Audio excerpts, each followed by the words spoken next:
I'm Morgan Stevens in Washington. During his State of the Union, the president said he'll use alternative legal statutes to keep tariffs in place and claimed they could eventually replace income taxes.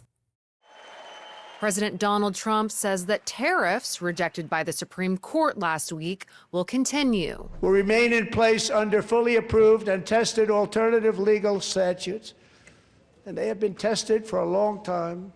They're a little more complex, but they're actually probably better. Legal experts note the statute Trump is using, Section 122, is only a temporary solution. The biggest problem is that they only go on for 150 days, and Congress has already made it pretty clear that they're not renewing after 150 days. So unless the president has a trick up his sleeve to renew on his own after 150 days, he's going to have to go on to something else. The National News Desk spoke with U.S. Trade Representative Jamieson Greer about how the administration will move forward. The trade policy we've had for the past year is going to remain the same.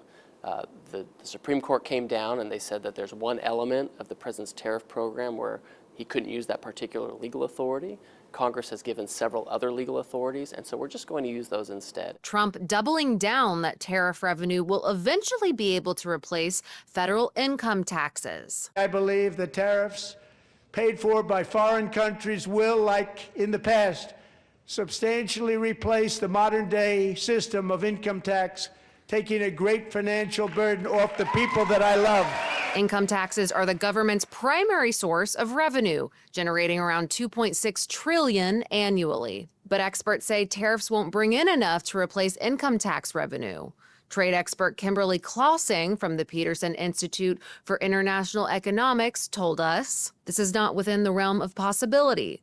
We calculate that the revenue maximizing tariff would raise less than 1/5 what the personal income tax raises. Meanwhile, the White House says the U.S. and Canada are expected to meet in the coming weeks to negotiate a renewal of the Canada-U.S.-Mexico trade agreement. Trump officials have indicated that any updated deal would include tariffs.